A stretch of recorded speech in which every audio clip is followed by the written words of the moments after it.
Hi ఆది అన్న. Hi ప్రేమ కావాలి అప్పటి నుంచి మీ పెద్ద ఫ్యాన్ నేను. Thank you. ప్రేమ కావాలి, లవ్లీ, సుకుమారుడు. సో మీరు మూవీ దిగే ముందుకు అండర్ 19 లో క్రికెట్ ప్లేయర్.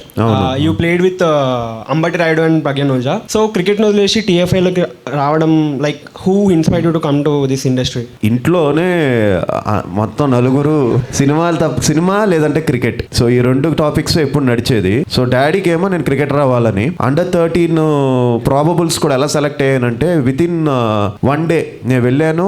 1 dayలో నేను ఐ వాజ్ ఇన్ ద 15. నా బ్యాటింగ్ చూసి నా బౌలింగ్ చూసి ఇమీడియట్ గా ప్రాబబుల్స్ లో సెలెక్ట్ చేశారు. So cricket was like my ఇది. బట్ సినిమా వచ్చేసరికి ఇంట్లో ఆబ్వియస్లీ డాడీని చూసి కానీ, సో సినిమాలు సడన్ గా వచ్చి నాన్నకి చెప్పాను ఇలాగా I wanted to become into సినిమాల్లోకి వెళ్ళాలని. సో అప్పుడు ఇట్స్ నాట్ ఎ జోక్, చాలా కష్టపడాలి, అంత ఈజీ కాదు ఇది. సో ఇవన్నీ నువ్వు ఫేస్ చేస్తానంటే రా అని చెప్పారు. సో దానికి కావాల్సిన అన్ని ప్రొవైడ్ చేశారు మా ఇంట్లో. నేను లారెన్స్ మాస్టర్ దగ్గర డాన్స్ నేర్చుకోవడం, పాండ్యన్ మాస్టర్ దగ్గర ఫైట్స్ నేర్చుకోవడం, స్కేటింగ్ నేర్చుకున్నాను, హార్స్ రైడింగ్ నేర్చుకున్నాను, సత్యానంద్ గారి దగ్గర యాక్టింగ్ కోర్స్ నేర్చుకున్నాను ఒక 3 months. ఇవన్నీ నేర్చుకునే ప్రేమ కావలిలోకి వచ్చాను.